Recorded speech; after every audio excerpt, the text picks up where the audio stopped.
Barnafjölskyldur verða ekki vistaðar með öðrum flóttamönnum á meðan þær bíða brottvísunar. Meirihluti allsherjar- og menntamálanefndar Alþingis hefur lagt fram breytingatillögu við frumvarp dómsmálaráðherra brottfarastöð til að bæta aðbúnað barna.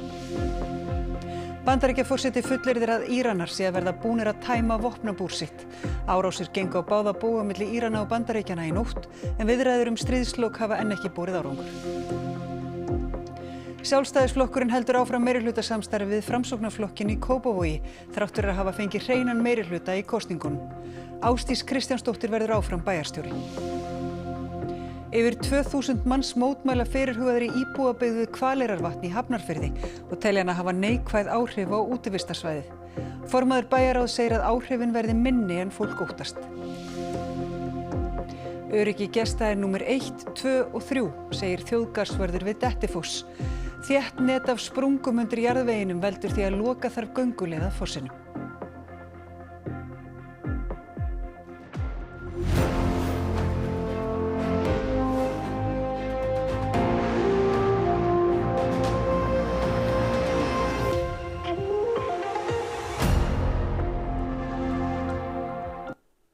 Gott kvöld. Barnafjölskyldur sem á að vísa úr landi þurfa ekki að deila rými með öðrum heldur verða vistaðar í sér húsnæði samkvæmt breytingatillögum meirihluta allsherjar- og menntamálanefndar við frumvarp brottfarastöð. Formaður nefndarinnar vonar að frumvarpið verði afgreitt í næstu viku. Nefndarálit var birt í gær 3 breytingatillögur á frumvarpi brottfarastöð. 2 þeirra lútað breytingum á tilteknum málsgreinum frumvarpsins og svo 3. að 9 ákvæði til bráðabirgða. Formaður allsherjar- og menntamálanefndar segir breytingarnar skerpa á mikilvægi þess að bæta aðbúnað barnafjölskyldna og að þær séu ekki vistaðar á brottfarastöð. Heldur á öðrum stað þar sem hver fjölskylda getur verið algjörlega ein. Hún hefur þá sitt svona einkalíf þar, bara íbúð með öllu sem henni fylgir og úti aðstöðu líka og þetta sé ófrávíkjanlegt. Tillögurnar eru frá bæði Framsóknarflokknum og Sjálfstæðisflokknum. Víðir segir breiða sátt ríkja innan nefndarinnar. Það er mjög mikilvægt í þessu samhengi átt að segja því að brottfarastöð er lokaúrræði þegar öll önnur úrræði hafi verið reynd eins og tilkynningaskylda, dvöl á tilteknum stað og fleira og hugsanlega í framtíðinni rafrænt eftirlit. Að ef ekkert af þessu hefur gengið þá kemur brottfarastöð til greina sem lokaúrræði. Þingmaður Framsóknarflokk segir breytingarnar til bóta en hefði þó viljað sjá mildari úrræði. Voru mjög mörg samtök sem sendi áskorun á okkur, Barnaheill, UNICEF og fleiri, að það að setja fjölskyldur með börn í lokað úrræði væri ekki ákjósanlegt og það væri hægt að gera það með öðrum hætti og við bentum á þó nokkra leiðir sem að þessir aðilar hafa verið að benda á. Og en meirihlutinn var ekki tilbúin til þess að hlusta á það. Mín ósk væri sannarlega sú að það þyrfti bara alls ekki að stofna til þessa úrræðis á litla Íslandi. Ef útlendingastefnan hefði verið betur uppsett á síðustu árum þá væri það svo. En því miður eru menn þarna. Ég hef kynnt mér vel starfsemi svona staða erlendis, farið á svona staði og þetta eru ömurlegur staður sem við verið að búa til. Og mín áhersla í þessu máli hefur verið að beita öllum úrræðum áður en svona staður gerður að einhverjum geymslustað fyrir mikinn hóp fólks. Annarri umræðu frumvarpið lauk á þingi í vikunni. Víðir segir óljóst hvenær frumvarpið verði tekið til 3. umræðu og loka atkvæðagreiðslu. Það er náttúrulega mörg stór mál í gangi núna svona á lokasprettinum í þinginu þannig að þetta kemur vonandi inn núna í vikunni. Sprengjuárásir hafa gengið á báða bóga milli Írans og Bandaríkjanna síðustu daga þrátt fyrir að vopnahlé hafi verið í gildi síðan í byrjun apríl. Íranar skutu flugskeytum í átt að bandarískum herstöðum í nokkrum Persaflóaríkjum og Bandaríkjaher svaraði með árásum á íranska ratsjárstöðvar í nótt. Utanríkisráðuneyti Írans sakar Bandaríkjamenn gróft brot á vopnahlénu. Bandaríkjamenn hafa þrýst á Írana að semja stríðslok en viðræðurnar hafa ekki borið árangur. Bandaríkjaforseti fullyrðir að Íranar séu nánast búnir að tæma vopnabúr sitt. But they still have capacity. They have some missiles, they have some drones. I would say percentage-wise, maybe 21–22% of their missiles. It's a lot of missiles, but it's not what it was when we first attacked. Hingað heim. Sjálfstæðismenn og framsóknarmenn í Kópavogi skrifuðu undir nýjan meirihlutasáttmála í dag. Ásdís Kristjánsdóttir verður áfram bæjarstjóri. Grunnskóli og góður rekstur verði í forgangi og svo bor eftir heitu vatni. Sjálfstæðismenn komu gangandi á fund samstarfsmanna sinna í Framsókn í dag hjá uppgerðu húsi gamla Kópavogshælis þar sem verður starfsemi tengd geðrækt. Sjálfstæðisflokkurinn fekk hreinan meirihluta 6 af 11 bæjarfulltrúum í sveitarstjórnarkosningunum og hefði þess vegna getið setið einn við völd. Já, eftir samtali við mitt fólk þá var einhugur að halda áfram samstarfi með Framsóknarflokknum sem hefur verið mjög farsælt. Framsóknarflokkurinn í Kópavogi tapaði þriðjungi fylgis síns frá því 2022 þegar flokkurinn fekk 2 bæjarfulltrúa en fekk nú 1 og rúm 10% atkvæða. Oddvitinn verður varaformaður bæjarráðs en var áður formaður. Við munum leggja áherslu á grunnskólamálin sérstaklega núna, við munum leggja áherslu á velferðarmálin og halda áfram að standa vörð leikskólamálin sem við stóðum okkur svo vel í á síðasta kjörtímabili. Saman má segja menningarmálin sem í mörum vexti og svo framvegis og framvegis. Við munum áfram auðvitað standa vörð góðan rekstur vegna þess að við vitum það að það er grunnur velferðar. Við ætlum líka að lækka skatta á fólk og fyrirtæki. 7 megin áherslur í 55 liðum eru í meirihluta-sáttmálanum. Auk hefðbundinna verkefna er til dæmis eigin hitaveita á dagskrá. Við viljum kanna möguleika á því að byggja á okkar eigin hitaveitu og við teljum að með því gætum við mögulega lækkað hitaveitu reikning Kópavogsbúa. Þannig að við viljum auðvitað bara kanna möguleikan hvort að við getum aftengst Reykjavík og gert þetta bara okkar eigin forsendum. Það eru vísbendingar þess efnis að við gætum mögulega fundið heitt vatn í upplandinu en við ætlum auðvitað bara fyrsta skrefið að kanna hvort að þetta sé möguleiki fyrir hendi. Mörg hundruð manns komu saman í Albaníu í dag og mótmæltu áformum uppbyggingu ferðamannaparadísar á verndarsvæði í landinu. Tengdasonur Bandaríkjaforseta er einn fjárfesta. Þúsundir hafa flykkst út á götur borga í Albaníu síðustu vikuna til að mótmæla. Á miðvikudag kastaðist í kekki milli mótmælenda og lögreglu sem sprautaði úr vatnsbyssum á mannfjöldan. Í dag safnaðist fólk saman í strandbænum Severnets við strönd Adriahafs. Þar stendur til að reisa ferðamannaparadís fyrir 1,6 milljarða dollara, rúmlega 200 milljarða íslenskra króna. Grunnframkvæmdir eru hafnar og fara fram á verndarsvæði, annars vegar við strönd lónsins Narta sem er fuglafriðland og á eyjunni Sasan en þar er ekki byggð. Hugmyndin er að byggja nokkur hótel, auk íbúða og húsa til útleigu. Meðal fjárfesta er Affinity Partners, fyrirtæki Jared Kushner, tengdasonar Donalds Trump Bandaríkjaforseta. Líffræðileg fjölbreytni á þessum slóðum þykir mikil og þar eru menningaminjar sem fólk óttast að skemmist í framkvæmdunum. Náttúruverndarsamtök hafa gagnrýnt að engin opinber umræða hafi verið uppbygginguna. Allt gegnsæi skorti. Edhe mendoj që duhet mbrojtur, kemi humbur shumë pjesë të Shqipërisë që kanë të njëjtën natyrë të egër ose të paprekur, të virgjër si zvërneci Narta, po mendoj që kjo është akoma edhe më rëndësishme sepse kemi shumë specie që kudo në mesdhe janë në zhdukje. Forsætisráðherra Albaníu sagði að ekki verði hætt við framkvæmdirnar. And it's not the aim to do some disruption with nature, but the aim is to make something unique that will be amazing for Albanians, but will be also a gift of Albania to all of you in Europe. Það er víðar mótmælt. Rúmlega 2000 manns hafa skrifað nöfn sín á undirskriftarlista þar sem fyrirhugaðri byggð við Hvaleyrarvatn ofan Hafnarfjarðar er mótmælt. Í tillögu að nýju aðalskipulagi Hafnarfjarðar er gert ráð fyrir íbúabyggð við vatnið. Þetta er svo nálægt bænum en samt eru við komið svo mikið út í sveit. Svo er þetta bara einstök perla, það er vatnið, það er þetta einstaka starf sem Skógræktarfélag Hafnarfjarðar hefur unnið í stígalagningu og skógrækt. Svo eru skátarnir með aðstöðu hérna. Þannig að þetta er svæði sem ofboðslega margir nýta og það er svo mikið kyrrð og svo mikið ró, svona nálægt bænum. Það er ekki að ástæðu lausu að Hvaleyrarvatn er eitt vinsælasta útivistarsvæði Hafnarfjarðar. Hér er ekkert nema náttúran og fuglasöngur allt kring. Ef af skipulagsáformum bæjarins verður, gæti hins vegar risið alltaf 5 hæða fjölbýlishús hér í hlíðinni fyrir aftan mig.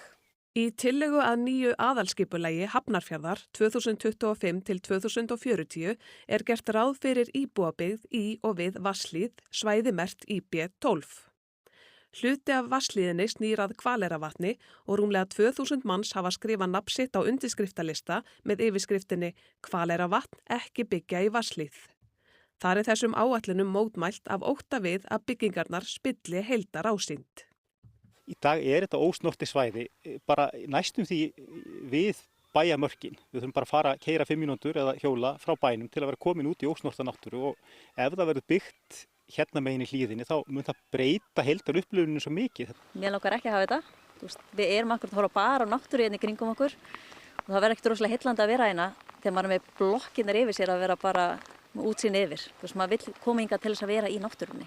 Miðað við teikningarnar þá finnst mér það að vera full langt en miðað við að hafa einhverja byggð þá gæti ég alveg séð svona lágstendabið, svona bara einfaldar sumarbústaðabyggðir eða einhver svona lágstendar svipað, já bara þannig byggð en ekki einhverja svona blokkabyggðir. Já, Vatnshlíðin okkar síðasta stóra hverfi sem við eigum á landi innan vaxtarmarkanna og það heimild fyrir alltaf 1400 íbúðum þar og við sjáum fyrir okkur að það verði fyrst og fremst sérbýli og minni fjölbýlishús. En hvers vegna byggðin hugsuð þarna megin Vatnshlíðarinnar, þar sem að sést frá Hvaleyrarvatni? Ég er nú ekki alveg viss að sjáist mikið frá Hvaleyrarvatni. Það mögulega sést eitthvað en það verður ekki mikið. En ég held að við hljótum að þurfa að nýta það land sem við eigum innan vaxtarmarkana. Við þurfum að byggja áfram, það áfram eftirspurn eftir húsnæði og það nú eina svona skyldum sveitarfélaga að útvega lóðir fyrir húsnæði þegar við þurfum á því að halda. Einn af gönguleiðunum að Dettifossi verður lokað varanlega til að tryggja öryggi gesta. Rannsóknir hafa leitt í ljós þétt net af sprungum undir jarðveginum við Fosskvam. Svæðið sem ræðir þarna það sem þið sjáið ennþá hulið snjó og þið sjáið stíginn sem leiðir niður að honum og þetta er svæðið sem verður varanlega lokað. Dettifoss aflmesti foss í Evrópu og hér í fyrra féll bergskriða. Kjölfarið fór á stað rannsóknir og kom í ljós víðfeðmt sprungunet hérna undir svæðinu sem orðið til þess að þeir hafa lokað gönguleiðinni niður að fossinu. Þessari gönguleið var í rauninni lokað í fyrra og við erum bara að halda áfram þeirri lokun. Þetta gert bara fyrst og fremst út af öryggi gesta. Gestur og gangandi sjá ekki þessu sprungur auðvitað. Það er svona ástæðan af hverju við erum að lokast. Lokunin til að tryggja öryggi gesta en upplifunin enn ansi góð að mati þjóðgarðsvarðar.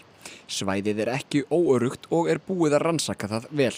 Fosshvammur á okkar mati ekki öruggt svæði til að vera. Þessir útsýnispallar og göngustígar við Dettifoss sem eru merktir og opnir. Við hvetjum fólk til að koma og heimsækja okkur það. Eru gestir sem koma hingað að virða lokunina?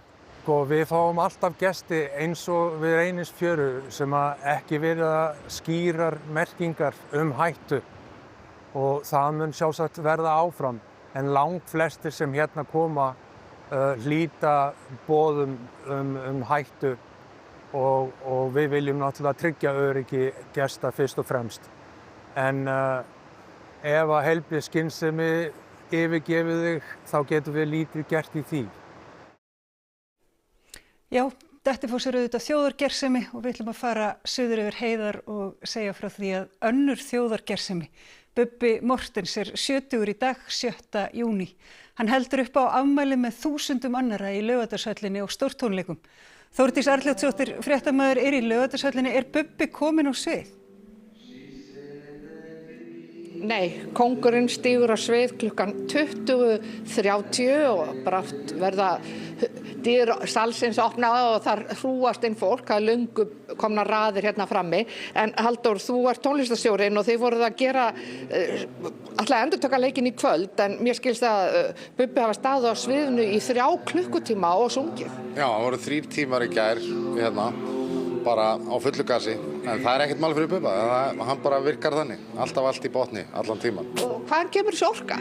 Ég veit það ekki, það rannsóknarefni. Við vorum að tala saman einn áðan og ég var að segja ég í miklu betra formi eftir ég kynntist Bubba, vegna þess að hann með svo mikið mótor, það er svo mikil orka í honum, þannig að ég veit ekkert hvað hann kemur, það er rannsóknarefni. Sko. En hann ekki bara, hann að syngja náttúrulega besta lögunum sínum, en hann ekki bara alltaf að hlusta sjálfur á gömlu lögin sín, hann óstöðandi eða hvað?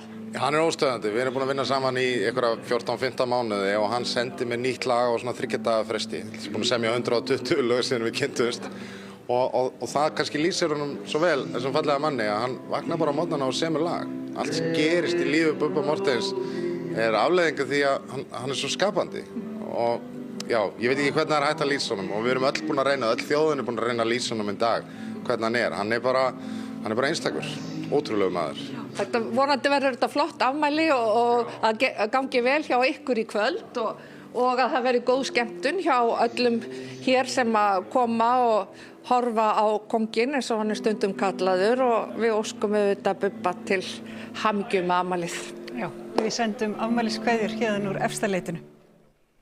En kastali Ronju Ræningjadóttur og heimasmíðuð langspill voru á meðal þess sem máttu sjá í Landakotsskóla í Reykjavík í dag. Gestir kynntu sér afrakstur vinnu nemenda í vetur. Þetta er ákveðin svona uppskeruhátíð, vorhátíðin okkar. Og þá erum við raun og veru bara að halda upp á alla þessa sköpun sem býr í okkar nemendum. Á hátíðinni gátu gestir skoðað ýmislegt sem nemendur hafa verið að vinna að í vetur, meðal annars langspil sem sett voru saman í smíðakennslu. 360 nemendur í Landakotsskóla og þar af 160 í sérstakri alþjóðadeild þar sem kennt á ensku. Er það mikil áskorun að vera með svona fjölbreyttan nemendahóp? Það er kannski áskorun, en það er mjög skemmtileg áskorun. Við erum með börn og nemendur hérna frá flestum heimsálfum. Við erum með yfir 40 og 50 tungumáltalandi á heimilum. Lára og Ólafur tóku þátt í uppsetningu á leikritinum Ronju Ræningjadóttur sem er byggt á bók Astridar Lindgren. Já, við vorum að gera Ronju Ræningjadóttur og þetta er leikmyndin sem við vorum að gera. Lékst þú í leikritinu? Nei, ég hannaði bara leikmyndina og hjálpaði baksviðs. Hvernig gekk það? Bæði vel og illa. En þú lékst þá aðalhlutverkið eða hvað? Já, ég leikur Ronju Ræningjadóttur, já. Ætlar að vera leikakona þegar þú verður stór? Já, kannski, ég get það bara. En krakkar, hvernig er að vera í Landakotsskóla? Það er mjög skemmtilegt, já, ég myndi vera að segja það. Já, það er rosalega gaman, miklu skemmtilega en aðrir skólar út að mér finnst þessi skóli skemmtilegur út að hann er svona eins og kastali finnst mér, hann er svona gamall og stór. Og það var veðri. Á morgun snýst í fremur hæga norðaustlega átt með smá rigningu eða súld á austanverðu landinu. Vestanlands verður yfirleitt þurrt framan að degi en gera má ráð fyrir skúrum seinnipartinn. Hiti frá 7 stigum við austurströndina að 15 stigum suðvestan til. Nánar veðrið að loknum íþróttum. Lódís Perla Viggósdóttir hlakkar til að mæta heimsmeisturunum frá Spáni í lokaleik undankeppni HM á þriðjudag. Spánn tryggir sæti sitt að HM með sigri en Ísland er á leið í umspil. Þetta er bara gaman að fá að máta okkur við þær. New York Knicks er komið í sterka stöðu í úrslitaeinvíginu í NBA-deildinni í körfubolta eftir annan sigur á San Antonio Spurs í jafnmörgum leikjum. Næstu 2 leikir eru í New York. Hinn 19 ára Mirra Andreeva bar sigur úr bítum í kvennaflokki á opna franska meistaramótinu í tennis í dag. Hún er svo yngsta í rúma 3 áratugi til að vinna mótið. Og hengill ultra utanvegarhlaupið fór fram helgina.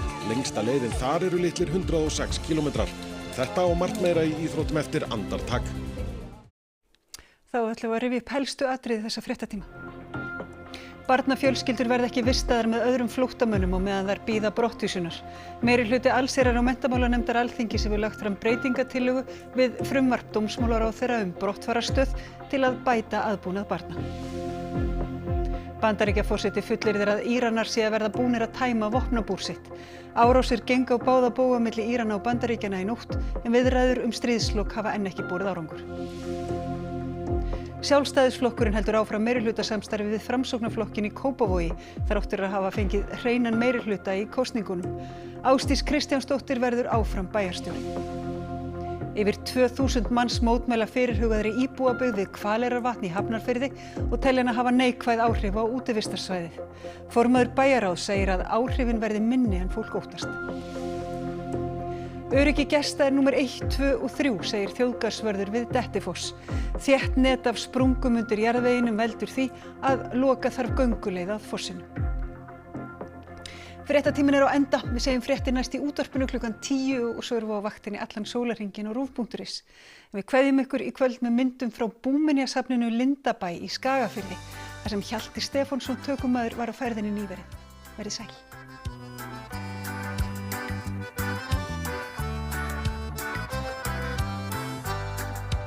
Fann ég loksins það sem leitaði ég að alla ævina